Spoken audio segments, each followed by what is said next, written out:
This is Performance Anxiety on the Pantheon Podcast Network, and I'm your host, Mark. And today's guests make me appreciate the patience of others. Please welcome for the third attempt, Andre and Terence from Locrian.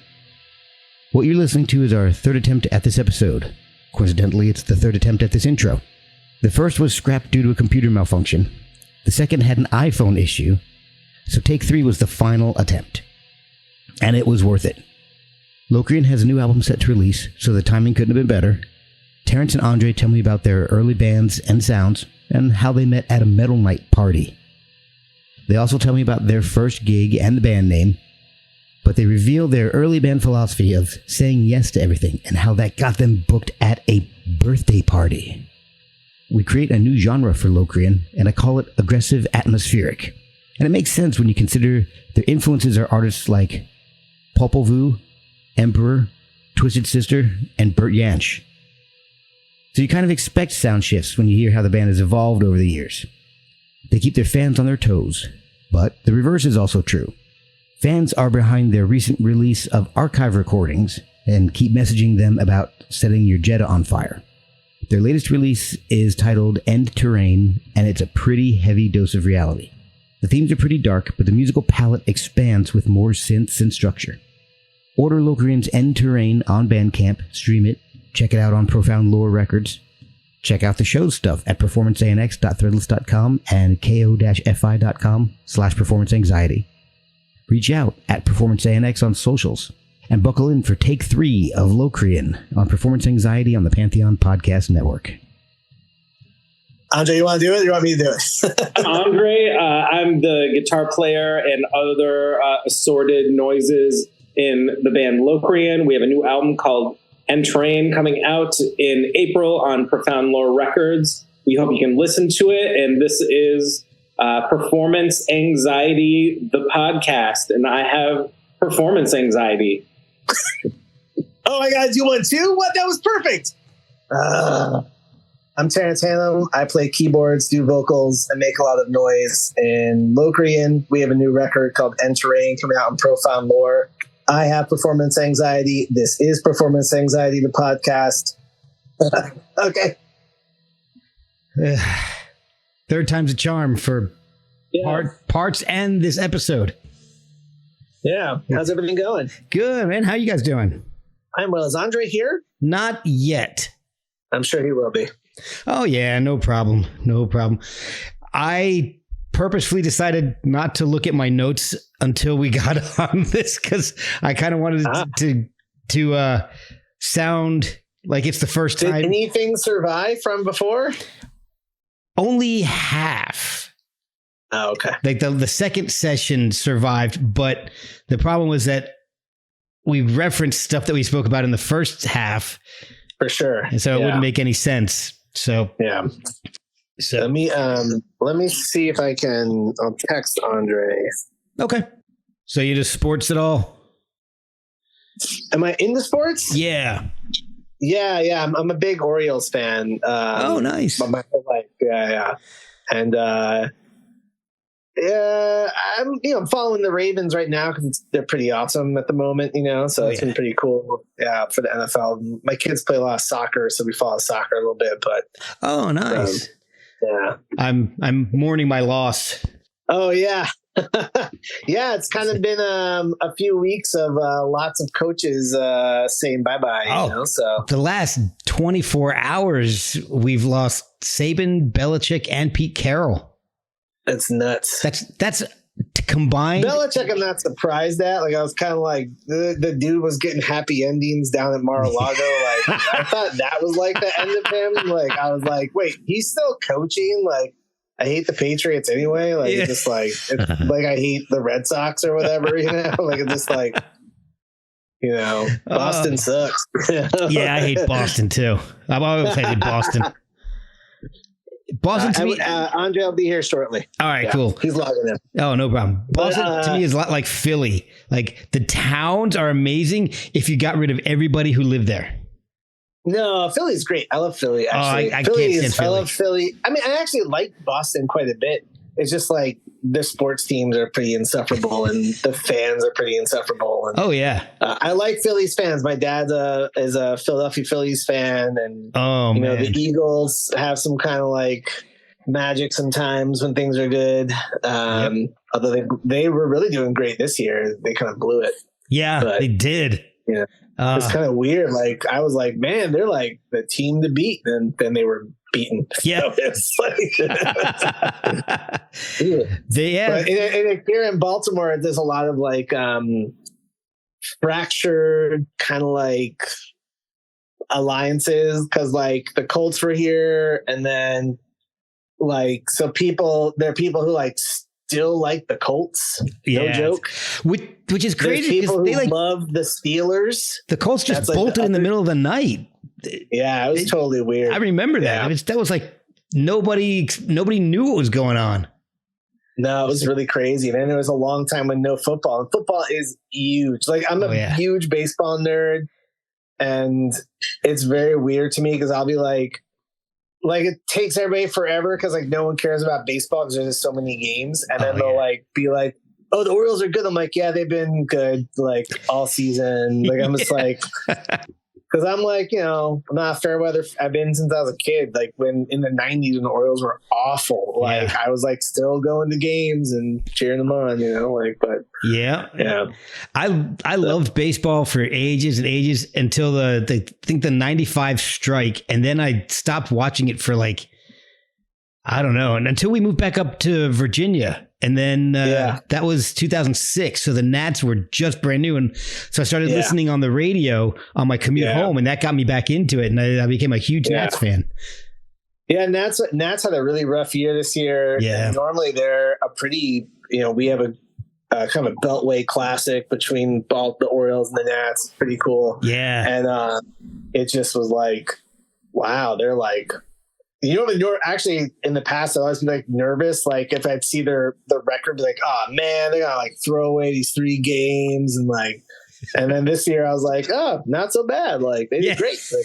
But they were good. I think they did the right thing this year, and it's just going to be a long haul. Like people are super stoked. It was pretty awesome. Like I got to a few games. I got to see Turnstile throw out their first pitch. That was pretty cool.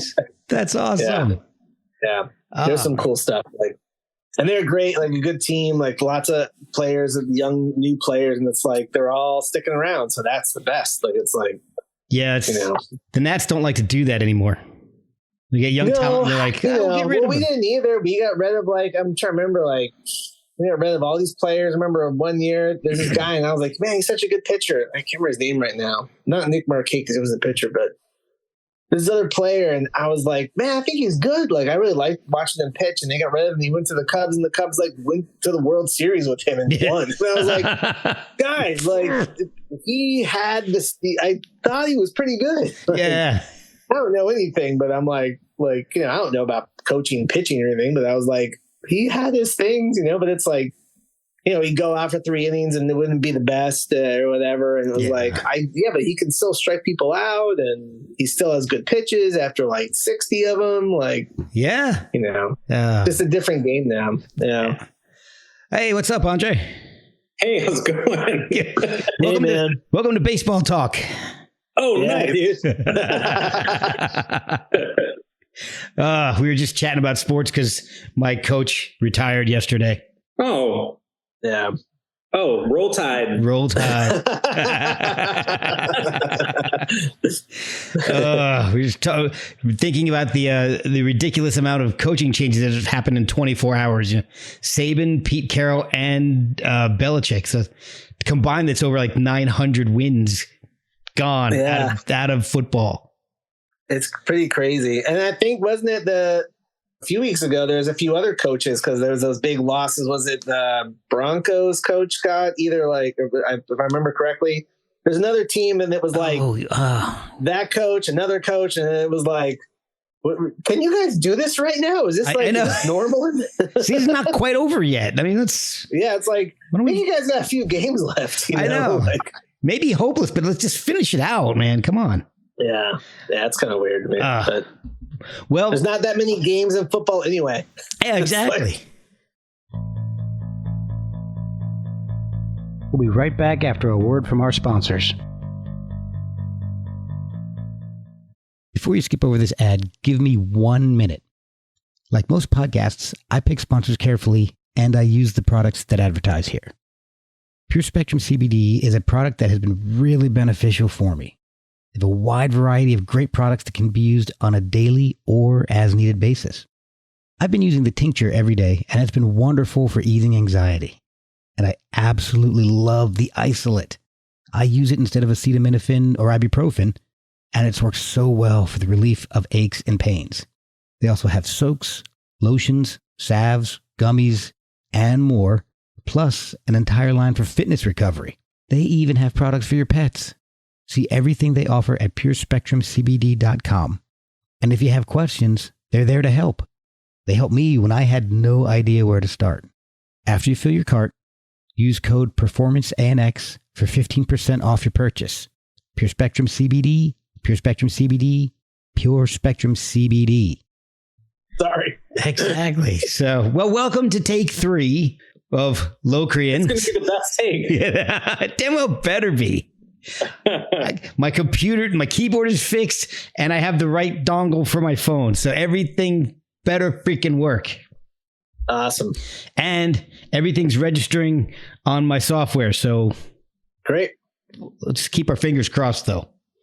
I was telling Terrence that I did not bother to look at my notes because I kind of wanted to not remember the last session and kind of keep things where it was more conversational, and I didn't feel like I was repeating the same thing. So if I wrote something wrong or made mistakes in my notes, it's probably still there, and I will make the same ones tonight. So as long as you guys are okay with that, let's just jump into this thing now. Sure. The way I normally like to start this is to find out a little bit about how each of you got into music in the first place. You know, what was influencing you as a kid? What really turned that switch to get you into music and start playing music? Andre, how did you get into music in the first place? Was it parents making you take lessons, or was it something on the radio you heard? I mean, when I was a really little kid, I heard Twisted Sister on MTV.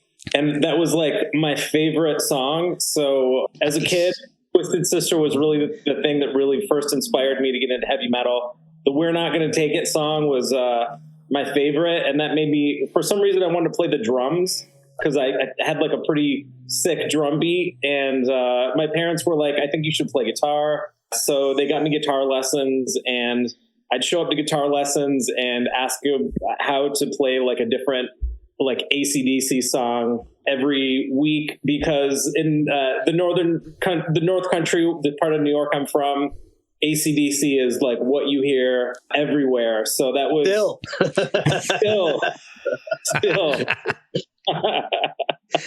that was really my gateway. And then when I got to be a teenager, I got into hardcore. I had some friends who would go to shows in Syracuse, which was maybe about a 3-hour drive. And they all had like the Earth Crisis All Out War demo and the early Chokehold releases. And I was like, I hated that stuff at first, and then I got really into it. And then I started playing in hardcore bands, and we started doing shows in some of the surrounding cities on the weekends. So that's kind of how I got into playing music. And then, yeah. All right. So Terrence, how about you? What got you into it? I actually have a funny Twisted Sister note, and I was thinking about this other day, is that I had come out and play on vinyl when I was like 9, and this little Fisher Price record player, and it was in the cutout bin at the record store, and that's like afforded my allowance. And it had this sewer lid on the cover, and you flipped it up, and Dee Snider comes out of the sewer. And I was like thinking about it the other day, and I was like, where is that record? I was like, I always thought it was cool. I don't know what happened to it. Like, I have no idea. But I have a soft place for Twisted Sister. They actually meant a lot to me. Like Andre, they were pretty important. But for me, starting music, I always sang in the church choir, and that's how I learned how to read music and understand harmony. And I sang in the choir at high school and in college, actually. But kind of probably around the same age as Andre, when I was like listening to come out and play on vinyl, I kind of begged my parents for a guitar, but I had to take trumpet lessons. They signed me up for piano lessons, and the piano lessons didn't take. And then I remember, I was in band in elementary school, and they were like assigning chairs for the trumpet, and I was the last chair. And I was like, oh, I'm not good at that. I remember thinking like, what chair am I? And like the teacher's like, well, you're the last chair. And I remember being like, oh, I'm not good at playing trumpet. So I wasn't very good at piano either at the time. And it wasn't cool. I wanted to like rock out like Guns N' Roses and CC DeVille and Poison. Oh, and man. I didn't know, anything. So I just would, my parents got me a guitar and this little Gorilla practice amp, and I just would sit there and listen to like Cinderella and AC/DC and just like try and figure out what was happening. And that kind of got me into like getting things like Guitar World, and where they would tab out like what was happening. Oh yeah. And so I would actually just kind of like I would just read the tab and like figure out, like, even if I didn't know the song, I'd be like, well, what's that chord? And what's this? And what's that thing? And then to me, it was very visual, like, oh, this is a shape. Like, I didn't know flatted fifths or any of that stuff like Andre does. Like, he's a genius. I just was like, oh, it's a formation and I can move it and it sounds weirder on this fret. And that's how I kind of figured it out. And then kind of like Andre, probably in like, I think my first band was like, I was like 12, and I have a really awesome mom who let us take over the garage, and I had some friends who had pretty cool parents, and they let us take over their garages in Florida, and we just would play like, kind of like punk, hardcore, metal-ish things that made no sense. Twisted Sister covers. And no Twisted Sister. It was kind of like, it was definitely like a moment at that time where it was like right as the Nirvana thing was happening, you're like, that metal's not cool. Right. And you were getting into like real metal. Like I was listening a lot of like Sepultura and like, but I also was like, I cannot play like that. And, kind of like started playing a lot more guitar. And then like Andre, like it's kind of how Andre and I connected. Like I got into hardcore, and a few of my friends in high school, we really were doing more with hardcore music and playing lots of shows, doing little tours in Florida. And I always kind of had a really abstract, probably more Gravity records than like Victory records, but I was playing like Stranger chords and stuff and really into that, making noise and messing around. I always had like synthesizers at home, and that's kind of how it progressed. Cause at the time, at that time there wasn't like a YouTube or whatever. You kind of were like, buying weird records and finding stuff, and you realize someone made this weird sound, and you'd be like, well, how'd they make that sound? And you start like, my brain would start to figure that out. So yeah, you're buying records based on, for me anyway, liner notes from other bands I liked. They're thanking this band and this band, or it had some really cool artwork or something. So, or you read an interview and they would say like, well, you gotta listen to, like, I was really into Sonic Youth, and well, you gotta listen to Swans, and I was like, well, I guess I gotta go find this Swans band, and like it'd be like, where do I find a Swans? And like, it was just like, maybe you're like, in my small city in Florida, it would be like, you go to the mall and you're like, do you carry Swans, or whatever it is, and they would be like, maybe, and they get this book and they like flip through this book and like find the thing, and like maybe they had computers then, but I remember there was like a book, and they would like, like I would be like, do you have Afghan wigs? And they're like, what? And they like flip, yeah, we can get you this record. And I was like, okay, I'll take it. Yeah, they have to order it for you, and you have to wait for it to come in. Yep. Yeah. And then you're like, crap, I only like one song and I spent all my money.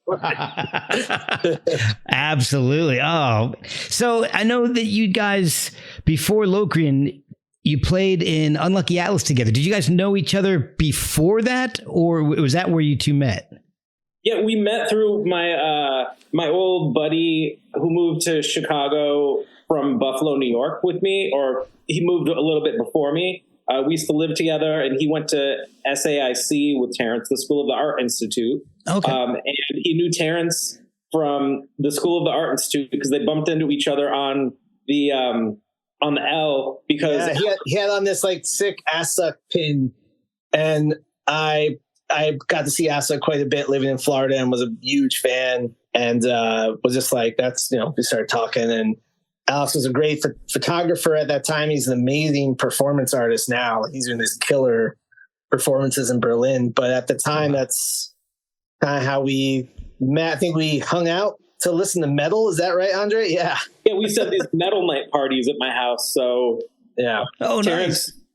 Came over to my apartment and we hung out and listened to like Emperor and Watchtower and Voivod and just bonded over all like these metal bands that we were into. Yeah, like Creator, Pleasure to Kill. It was like, I remember bringing that, and Megadeth, Rust in Peace. Still love that. Still one of my favorites. Like, yeah. That's definitely one of their best. Debut Marty Friedman on that one. But it was just cool to find other people, because I think at that time, there was like bands like The Darkness that felt like very tongue-in-cheek about metal, or even like I really like Andrew WK, but it felt like very self-aware, and there's like this irony that was like attached to it. Yeah. And I just was like, I liked metal when it was like, when it did take itself seriously, and it felt intense, like Deicide Legion or Death and Leprosy, and you didn't know everything that the band thought and all their stupid interviews or whatever. You kind of like found these records by word of mouth, and you'd be like, this is so intense, and it was just cool to find a group of people that were like, yeah, metal shouldn't be stupid. Yeah. And like, and then it was like so much other stuff. Like, it wasn't in a vacuum. Like, metal was kind of becoming this, I don't know, it was kind of like getting this lifeblood into it, at least in our region. In some ways, there was like serious conversations, really cool bands, like, playing really cool venues. It felt like, like you could see some really good stuff. And that was just nice that there was like all this activity happening. Was Unlucky Atlas the first time you guys played together? Yes. Yeah. So okay. I actually had started Unlucky Atlas in college, and my wife, Erica, had joined, and I had a lot of like rotating members kind of, and we moved to Chicago, where I went to school for graduate school, and met Alex and met Andre, and Eric and I were kind of like, we should expand the palette. And so Andre came in, and we had a lot of acoustic instruments, and then Andre had another band at the time, so that he was doing a metal kind of tech death band, I guess. I don't know, Andre, you can correct me on that one, but yeah. And it was really good, called Hexachron, and I really liked them a lot. And Alex was in that band, so it kind of was a neat group of artists and musicians. How did you guys decide to start playing together as Locrian? I know is there a little bit of time between Unlucky Atlas and Locrian, or was it something that happened pretty close after? No, it was. I had been sent, like, Andre and I've been sending him these other, like, on the side. I had kind of like noise tracks I was making. Okay, and I would give them to him on like CDRs, Yeah. And then it kind of was super last minute. It was not really planned very well, but it worked out very well. But Andre's other band was supposed to play a show, and I don't think they could. And then he asked me, like, why don't we do this together? Your noise stuff and guitar. And we kind of we did practice once, right, Andre? Yeah, we practiced. We practiced once. And I think most of the time when we practiced, we were just like, kind of like we do now, honestly. We were just like hanging out. And then we were like, oh, we should probably play some music. And then we played some music, and then we were like, all right, let's just play the show. And we showed up, and it was a show that it was at this place called The Mutiny in Chicago, which was on Western Avenue. Not there anymore. It's not there anymore. So it used to be like this kind of it was kind of an amazing place. Like they would they wouldn't pay people from what I understood, but they would let people drink as much as they wanted for the night. And so, and it wasn't like, out. oh, here's a glass. It was like, here's a picture of the thing you wanted. Let us know when you want another one. Yep. Yeah. So the payment for the night. Oh yeah, you drank it. Okay. Yeah. Yeah. So, but I mean, at that time we weren't really thinking about it. I don't think we thought it was serious, like record label serious or whatever, you know, like it was just like, this was cool. And we kind of began a practice of like, I mean, we recorded it, like we recorded the set and we listened to it and we're like, oh, it's not so bad. And there were things we liked more than others, and kind of became this moment of reflection, I guess. Like we would record a live set because we were improvising around maybe a key that we knew we were in, or like we wanted to get loud and then be quiet, or quiet and then loud, and then, you know, like it was like, and then there'll be a beat, you know, or whatever. It was just, you know, like pretty loose, but that kind of made us not. It took a while for us to be a little more serious, but you know, but it was like a lot of listening back to improvised live recording and kind of like picking out the more successful areas. After this show, and you guys decide, well, let's pursue this a little bit. Couple of questions about that moment in time, because I love the sound of Locrian. It sounds kind of like Pelican moving at like glacial speeds. It's so atmospheric and amazing sounding. Did you guys have that sound in mind after you started to consider doing this more often? And how did you choose Locrian as a band name? Because I'm not a musician, but I've done a little bit of research and I've read that Locrian is not a favorite mode amongst many musicians. Andre? we decided to do that show spontaneously, and they were like, what's the name of your band? And I was like, didn't really think about it too much. And my ex-wife at the time was like, you should call it Locrian. And I was like, all right, because I think I floated that name by her. And I was like, Terence, how about Locrian? And he was like, sure. Like, we're both thinking that like we were never going to do this again. Right. You know, we're like, we're probably going to get kicked out of this place because we're just going to show up and kind of like improvise around like heavy music, like heavy stuff.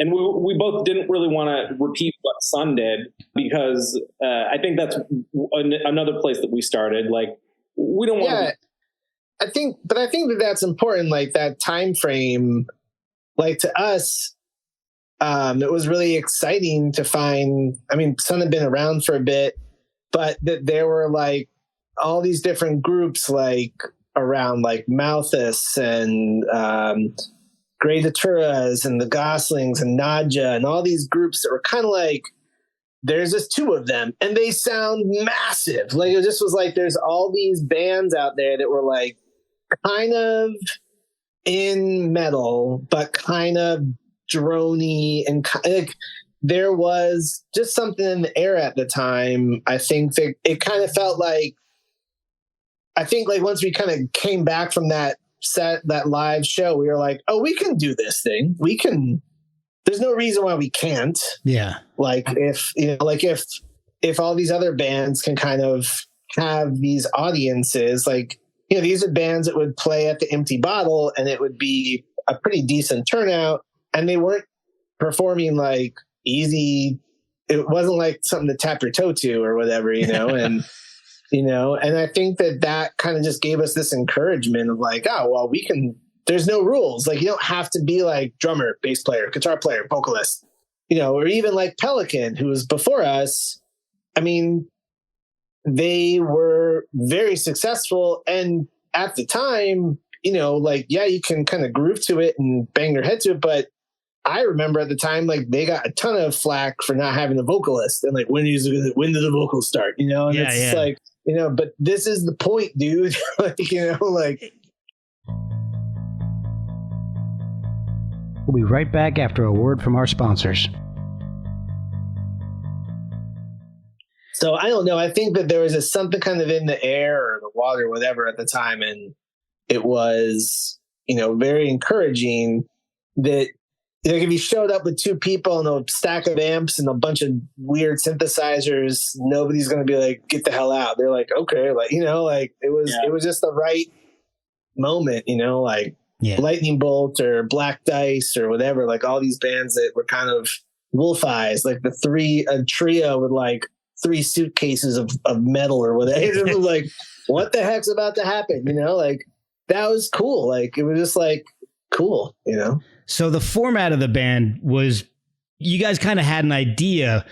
And the reason I ask is because I was looking at the debut, which is called 3, which I kind of like that. But it's one track and it's over 58 minutes long.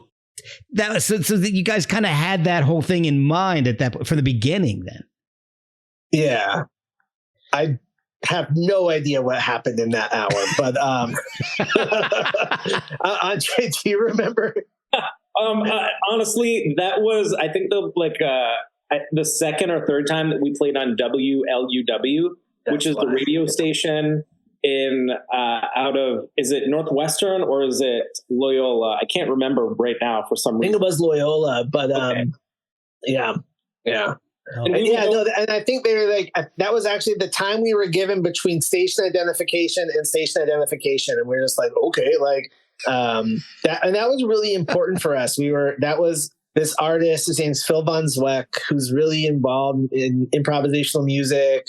At the time, he had this radio show at like midnight to 3 a.m. or something like that, and he would invite on all these experimental improvisational artists, and he always asked us on, and we always said yes, because we made a kind of early rule that was really good when you were forming, was to say yes to everything, and we kind of played some really weird shows because of that. But like birthday parties and haunted houses. Birthday parties. Yeah. Wow. Yeah. Oh my gosh. What kind of birthday? A birthday party for someone who was into metal but had never heard us before. Yeah. So I'll tell you the birthday party story. So I think this was around 2009. Right before Steven joined. It was before Steven joined, and it was after we had been written about and interviewed for the Chicago Tribune. Okay. And so Andy Downing, this writer who's really great, wrote this nice article about us. And so that exposed us to this new group of people that were not really experiencing us at noise shows. So we got a call, I think it was like the week of this show, and this woman was like, "Oh, you guys are really awesome." And Bong Ripper were supposed to play my birthday party, but they dropped out. And I'm thinking, like, that sounds... I've never heard of this club you're doing the show at. Right. It was part of Chicago. I think it was called like Memories was the place, and somebody would. Man, you remember so much more than me. I've deleted this from the memory file. Yeah, for good reason. And she was like, "I'll pay you." I think it was like $300, and I was like, "Well, I could use some money, and I think Terence could use some money too." So I called Terence, and he was like, "Yeah, let's do it." And I was like, I've never heard of the bands who are on this bill, which is not a good sign. Right. And so we go to this part of Chicago. I think it was like some western part of Chicago, but it was almost a suburb. I don't even know where. Like I don't remember. Yeah. Or something. And I mean, no offense to Chicago Heights, because I know. Some cool people are from there. But then we go to the show. She pays us before we play, which was good for us. And then there were some bands that were very different from us that played. And then it got to be our time of the night. And this woman whose birthday party it was quite wasted at that time. And Terence was doing vocals and had all these effects on his microphone. So he had his stuff set up, and I had like a full stack set up, and we were getting ready to play. And the woman jumped on stage and tried to introduce us, and she grabs Terence's microphone. She's wasted, and the microphone is just like feeding back, delay everywhere. Like I had a million delay pedals on it. And she was just like, what the heck? And then she introduced us, and it was like the most it demonstrated us that she hadn't really listened to our music before, because she was just like, this is the hottest new metal band and they're gonna like blow your face off. And then we and I remember looking out into the crowd and thinking like, this is not scenes. We didn't even have any friends there. The only time that I remember being there was, there used to be this metal store in Chicago called Metal Haven, which you'd go there and there were some really incel type men that would work at the store. But it was also a really cool shop. It was a cool shop. Yeah. But one of the dudes from Metal Haven was there, and I remember thinking like, this is not, because I think he was into more of like the I guess I would call like the elfish kind of dragon metal, which is not really our thing. No. And so every person in the club left during our set. And I remember, and they said no fog machine in the middle while we're playing. They're like, turn off the fog. And I was like, this isn't like an interview. Like, you don't get to talk to me now. Yeah. The set is happening. I don't care what you're saying to me at the moment. Like, yeah, it kept being like, I feel like every 5 or 10 minutes, someone would try to like talk to Andre or talk to me. Like, it's too loud. What's happening? It's just all these weird, it was like, oh man. Oh my God, that is amazing. Oh, I do remember someone tried to play your guitar, Andre. Like, Andre set his guitar down for like a second and someone like just picked it up. Like, what? Yeah. Oh my God. Am I right, Andre? Is that? yeah, you're totally right. I wasn't happy about that. Oh my God. Yeah, I can imagine. Yeah. Yeah. Oh, yes. So that was fun. Yeah, so shout out to Bong Ripper for canceling that show so we got to play. Thanks. Thank you, Bong Ripper. I want to see if they have social media, and I'm going to tag him in this episode. Yeah. Bong Ripper are awesome. They're really great, actually. I love Bong Ripper. I think we were like, well, if they were going to play it, it's got to be cool. Yeah. Oh, They set us up. They probably were like, you should have Locrian play. They're great. They're awesome stoner metal. They're the hottest new act in metal. They're going to rip your face off. Lots of mushrooms. Like, you know. Yeah, after that, I'm like, did I do something to tick off Bong Ripper? Did you? I don't know. But after our set, I remember the woman was outside and she just looked hungover already. And it was too late for her to ask for her money back because I guess it was buyer beware. So we scooted out of there. Hey, no. That, exactly. Buyer beware. You got to do your research before you start setting up. Before you book your birthday party. Exactly. Yeah. You don't have to include all of that story. I don't know. I kind of loved that story. So those are like the stories where you're like, why am I playing music? Yeah. It's just like, yeah, it was like one of the times where maybe we should have quit then, but we kept going. So. Oh my gosh.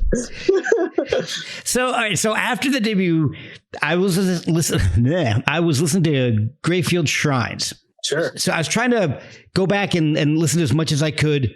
And that gets pretty spooky. Like around that 9.5 minute mark or so, it kind of sounds like this howling or like this air raid siren or something. It's amazing.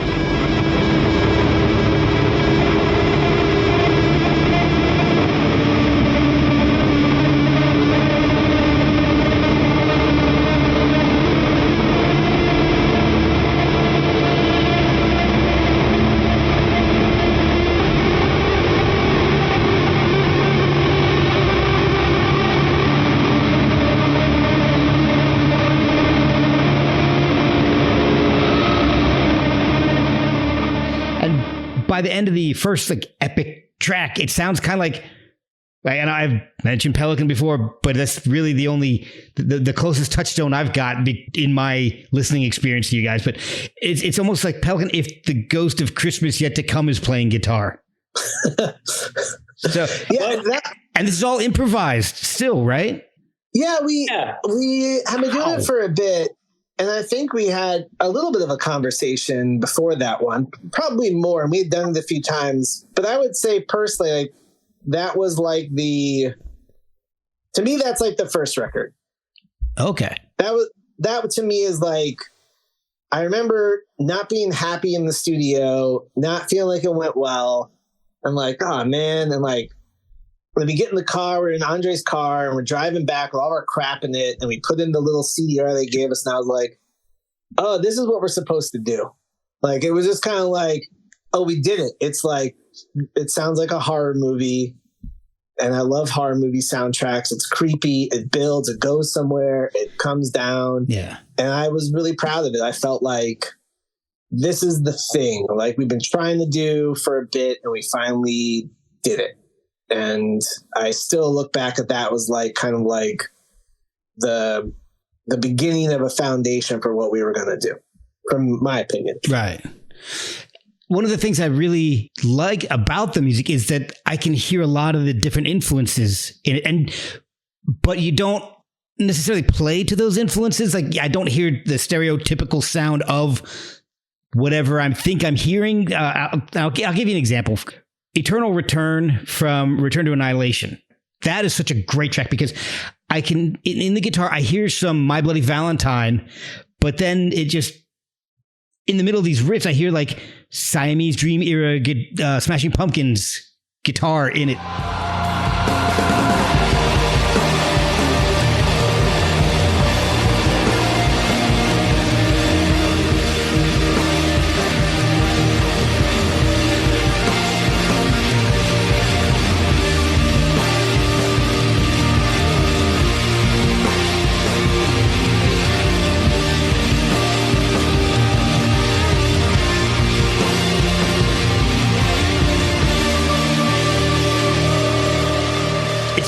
An awesome mix, but it's not what I was expecting when the song would start or when I was listening to the album. There's atmospheric stuff, but there's also some just killer riffs, some drones. It's like a mix of my CD collection on an album, and I love it. I think that's one of the reasons why I love the band so much. Thank you. Oh yeah, thanks. Oh, and I was just checking my notes. One of the other things that really threw me for another example of things that I love that just come out of the blue and I'm not expecting on Two Moons, that clean guitar.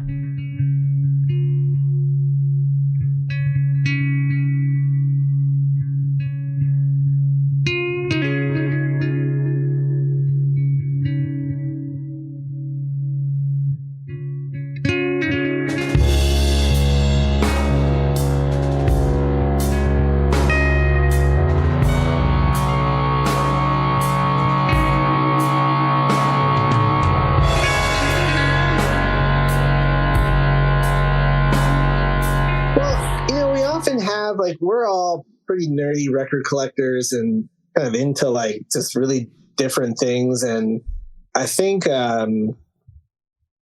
earlier on there was we were playing a lot of like noise shows, and there's a lot more freedom in kind of the noise and experimental scenes to kind of try a lot of stuff, where sense. Metal was pretty conservative and very rigid in its parameters, and in many ways it still is. I mean, like, a lot of metal is very revisionist and kind of like bringing back styles. Like, we have a big death metal resurgence, but there's not a lot of bands that are kind of escaping the gravity of what was done in the 90s, and in fact that's kind of encouraged, right?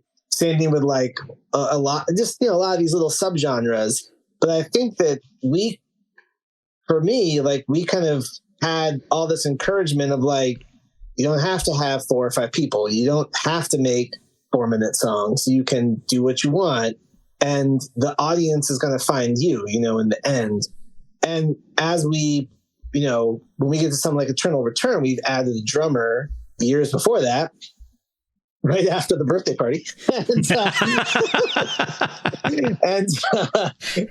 that birthday party would never have happened if Steven was in the band. But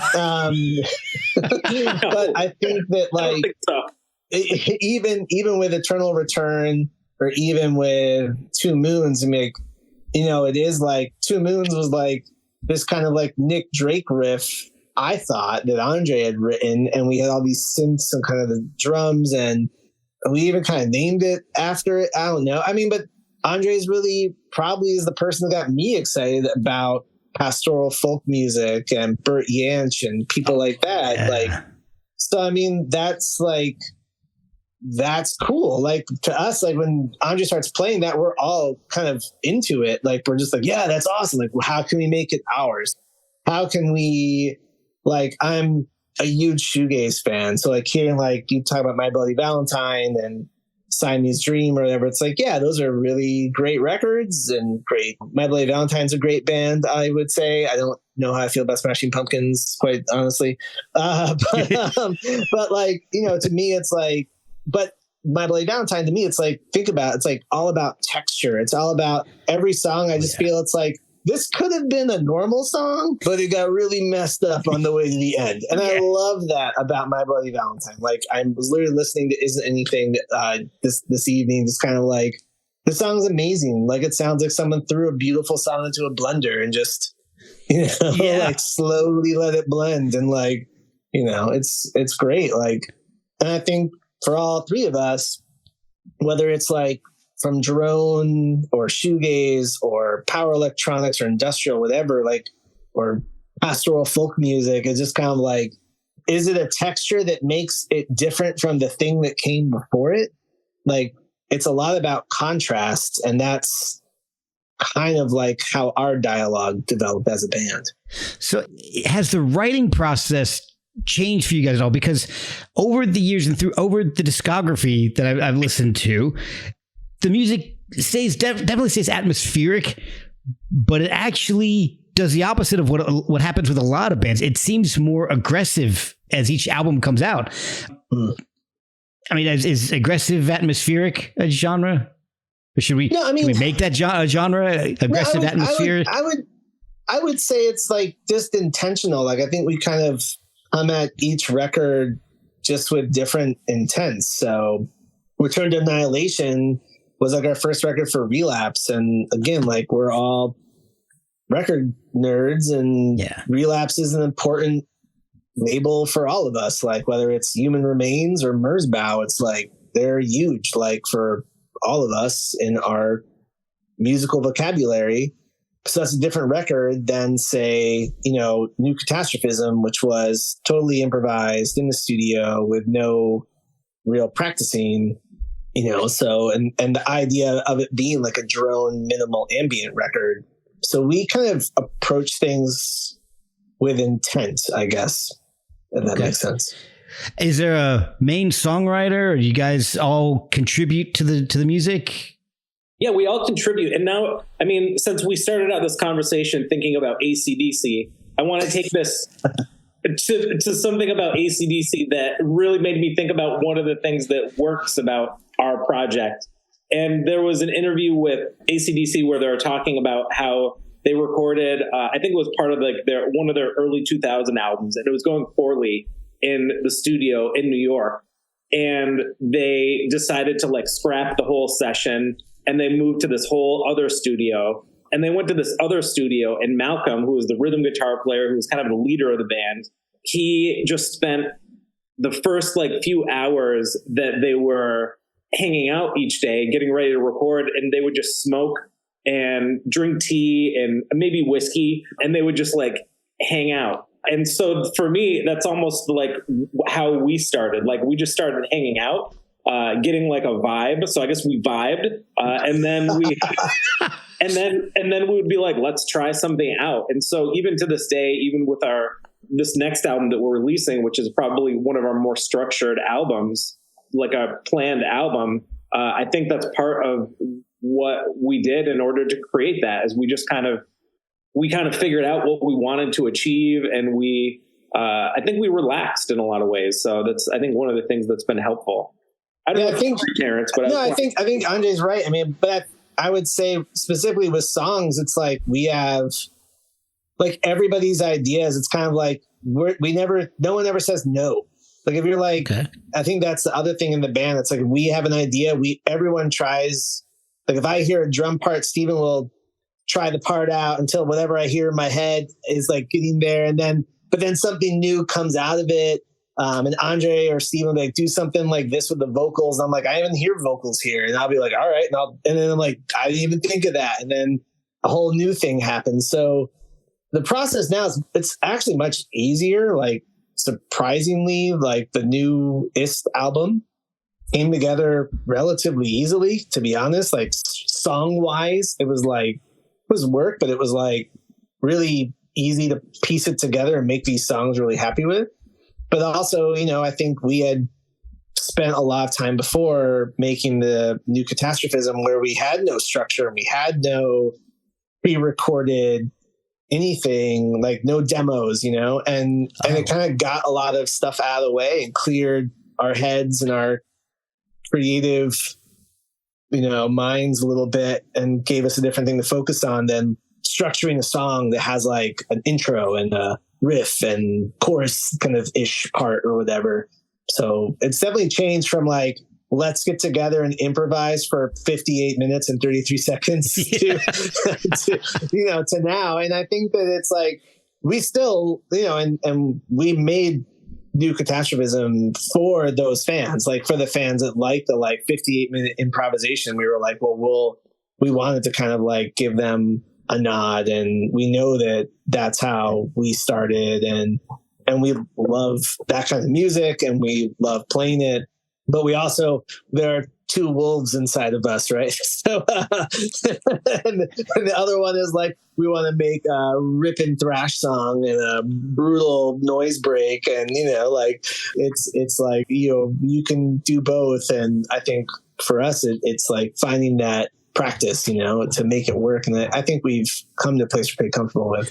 It's funny that I like the way you put that, because the thing that I've noticed, the newer albums have the widest range, I think, in the songwriting. And for a band that's known to be experimental, I think you've gotten even more experimental as the albums have progressed, with a wider range of sounds, and you're using field recordings and things, which I love. I think it's incredible.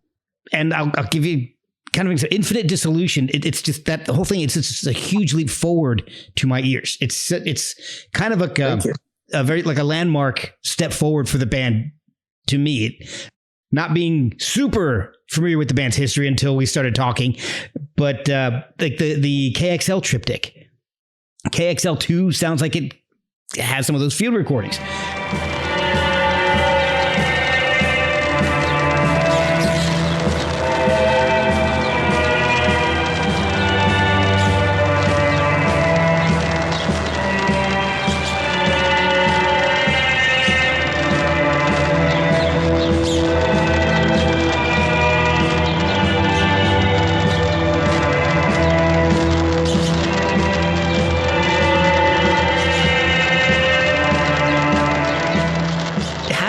Incorporate that? Is that stuff that you already have that you work into the recordings, or is it a sound that you want and you go and find it? Andre and Steven and I all are kind of recording things, I guess, and sometimes it's intentional, or sometimes you're just like out and you're like, oh, that sounds cool, and you'll just record it. And then maybe when we're in the studio, like someone thinks of it, like, oh, I got this weird recording, and then it just works. And I think again, it's like, I think coming from being very improvisational, like you're kind of like open. Like if someone's like, I have this idea for a field recording right here in the middle of the song, you'll be like, what? Put it at the beginning. Like that's the intro or that's the outro, Okay. And I think it's just kind of like, okay, like let's hear it out. Like, what do you hear? And we're all just open. Like that sounds awesome.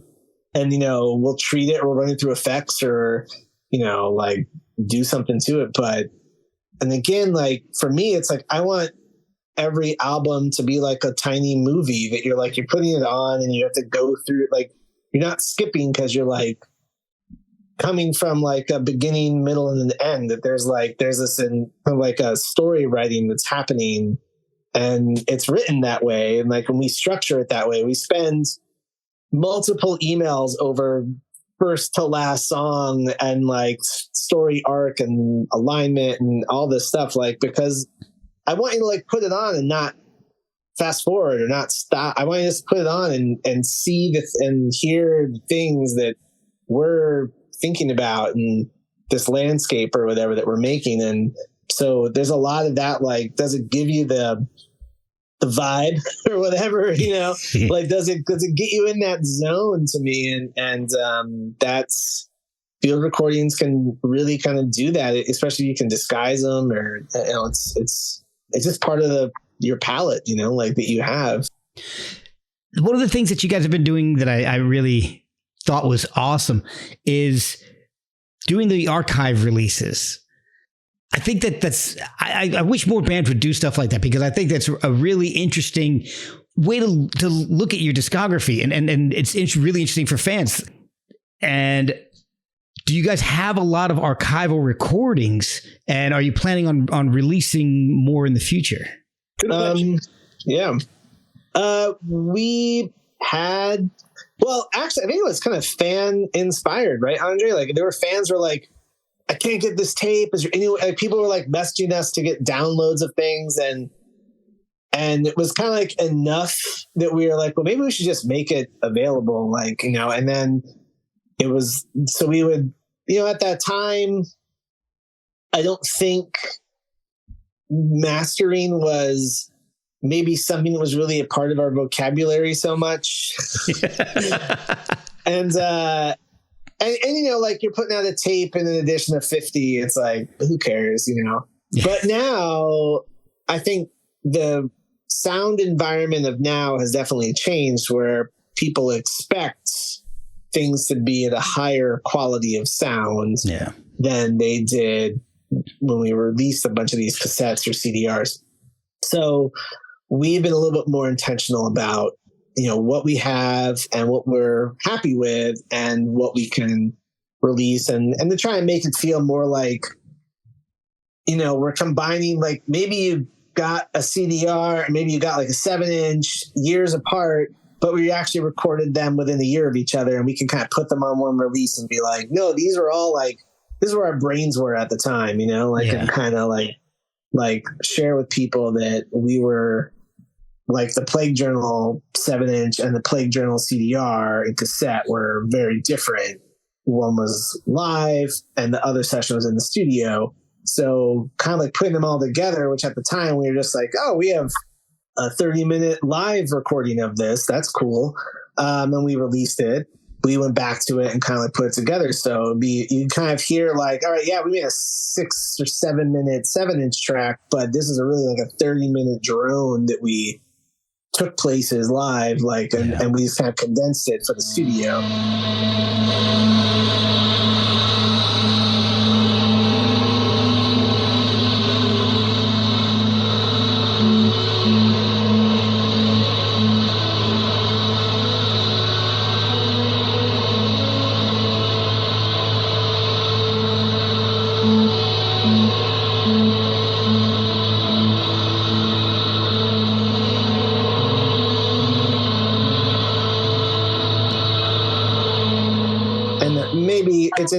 Maybe it's interesting. Any chance of hearing Setting Your Jetta on Fire? Because I was looking for that, and I just got some pretty sad videos on YouTube when I searched that. Yeah. We'll see. It was the first thing we did. I don't know. I have to go back to be honest. And I think I have a decent version of it, actually, but yeah, you know, it's funny because it's like, again, like, that was maybe an addition of 15 or 20 CDRs that we had, like, the next show we played. It wasn't like a release, you know, like with like a press release. It was just like, here's a CDR we made, and maybe you'll like it. And I was like, everybody's going to just throw this thing out. It's a CDR, but I don't know. Maybe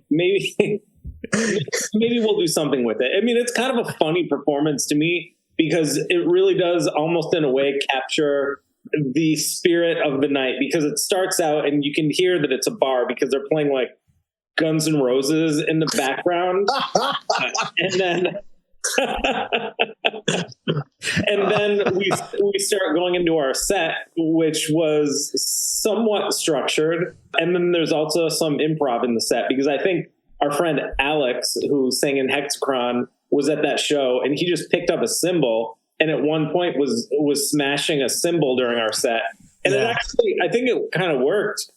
So give props to Alex for that. But will we re-release it?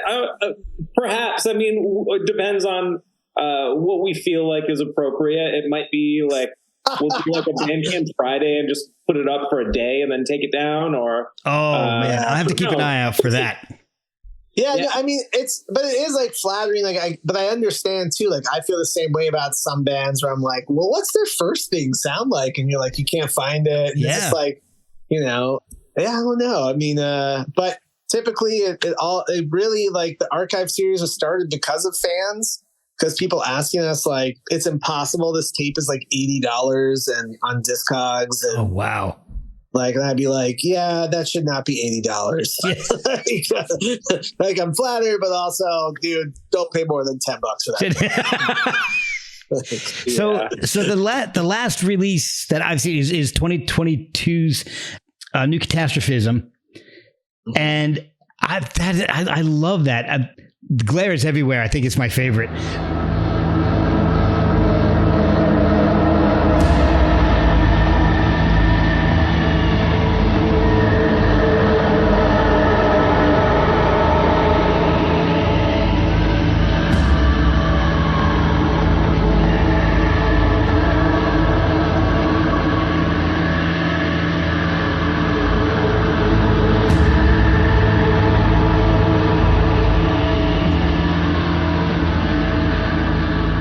I've discovered that I should not listen to that while driving or at work.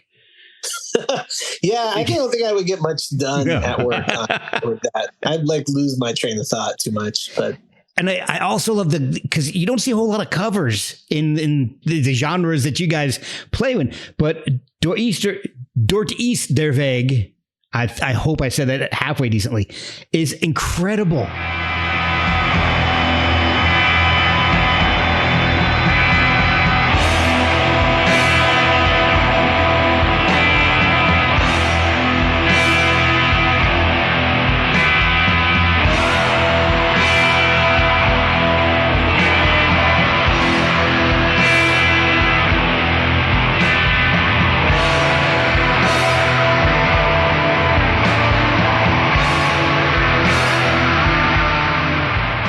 How did you guys decide to do a cover and pick that? I can tell you, I can actually tell you, we went to North Carolina to play a festival and record with our friends Horseback, and we did a collaborative record with Horseback. And on the way back, driving through the mountains, Steven was driving and put that on, and I'm a huge Popol Vuh fan, and that's from their like free rock time. Okay. And I just didn't know it. And I remember like we all were like, what? It was like the clouds probably were all like, what is this? Like, this is great. Like, and it just kind of became like a little obsession for a while. And we're just like, this is so awesome. Like, it's a great record. And that was a great track. And the whole thing, like, it's right before they kind of go super synthy and kind of like drum circle-y or whatever. But like, it's a great album, and the guitar playing is so cool, and I have no idea who the guitar player was. They might have just been on a few Popol Vuh records, but you just lose yourself in the layers of this weird guitar playing, and I just love it. And I wish that I could like embody that more in stuff that I do. But I've got to check out I haven't heard the original yet. I've just heard your cover and I love it. The whole album is just like, I believe it's been reissued. I have an original pressing because I just became so obsessed with it. I think I splurged and spent like $40 on it. It went very high recently, and I was like, whoa, glad I have it now. But, it's such a great record, and that era is really cool. Like the Agape Love session, like all those albums are like super cool. They're kind of this psychedelic rock, but very like spiritual and minimal and repetitive. And yeah, like, I don't think it's Florian on guitar. I think it is someone else, but like, it's very like hypnotic and kind of reminds me of like Lungfish almost sometimes. Cause it's just these like, it's these weird formations like over and over again and like with slight variations. And they're all like very strange chords, like lots of weird fifths. And you're like, what is he doing? Like, I think there's a 12 string involved. So I think they get like that almost sitar, like raga-y kind of feel. It's a really cool era for Popol Vuh, but yeah, we just were like really into the record and it kind of like went from there. And we did do another cover recently for Solar Lodge by Coil.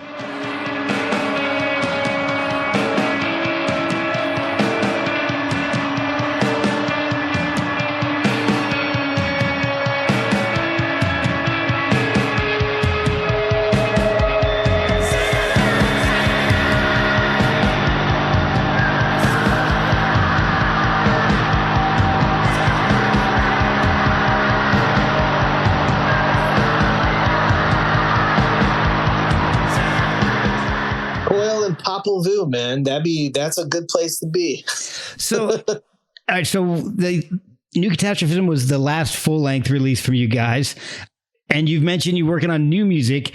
I love the sound of New Catastrophism.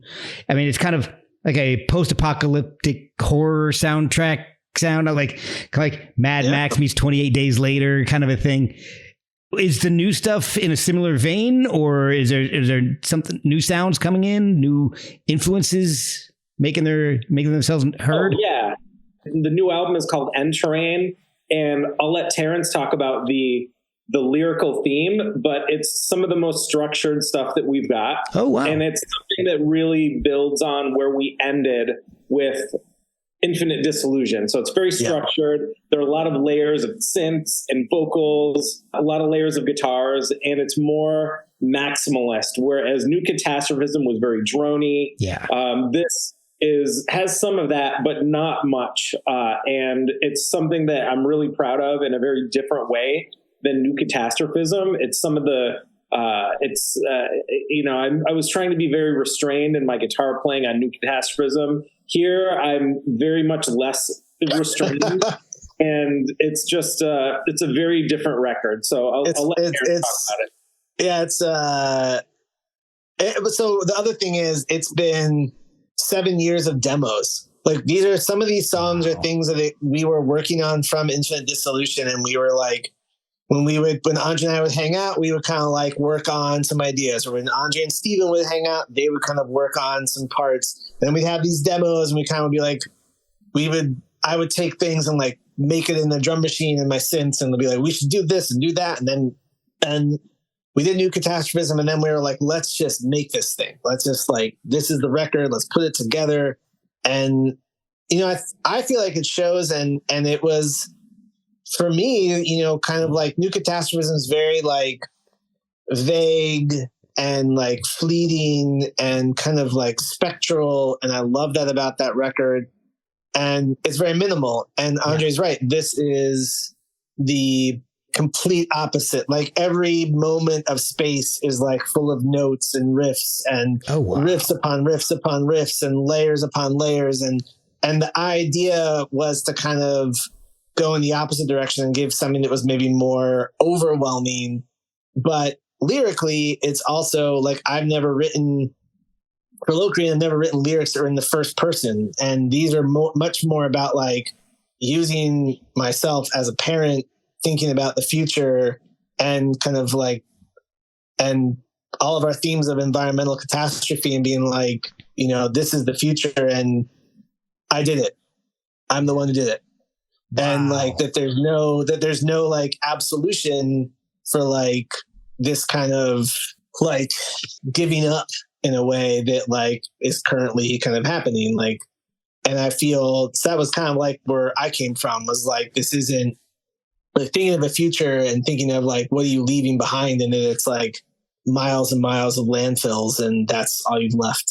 And so that was kind of, I had gone to the landfill recently, so that was like my inspiration. That's the first time I've heard of landfill being an inspiration. Yeah, well, I mean, that's kind of our thing's always been like abandoned malls, the Deepwater Horizon. Those are like our inspirations. So, like environmental catastrophisms, that's kind of our thing. Hey. But like, I was like, normally I'm like very vague, or it's like a character or like whatever. And I was like, now I want it to be like from like a future parent kind of like writing back to the children and being like, don't mourn any of us. Like, this was a waste and we failed you all. Wow. Oh my gosh. That's intense. I cannot wait to hear this. Oh. Thank you. I'm happy. I'm happy with it. Yeah. So I know some of you guys live in different areas. Are there chances for any live shows coming up in 2024? Yes. Well, I know some of you guys are in Baltimore, and I'm a little outside of DC in Winchester. So if you guys get a show in the area, I'll be there. We're in the middle of working on it, and hopefully as the album's announced, some live stuff will be announced. So we definitely are. The intent of the new record was that we would be able to play it live, like for sure. Like, awesome. Yeah. What is the best way for people to find the album when it's out and follow you guys on social media to keep up with live shows and record releases? I mean, our social media is there, and you can listen to us through Bandcamp or any of the main digital streaming platforms. So any of that stuff helps. I know people like to speak badly about certain platforms, and I share that negative feeling, but there are things that promoters are looking for, like our Spotify monthly listeners that will help us get paid and demand for us to play a show. So just listen to us however you want to listen to us. Yeah. I don't really care. If you buy any of our merch, that's helpful, and it keeps Terrence out of trouble because he's got some orders. So any of that stuff is really helpful. You can buy our t-shirts and stuff through our Bandcamp page, which is locrian.bandcamp.com. And are the socials just at Locrian, or is that like Locrian Band, or? At Locrian Official is our Instagram handle. So Yep. Perfect. Well, guys, I'm so excited to hear this new music, and I've gone back and I love the old music. So hearing that it's going to be a little bit different from some of the other stuff, I'm anxious and excited to hear it. So I'm so looking forward to this. Can't wait for you to hear it. Thank you. So thank you guys so much for take 3 of this podcast.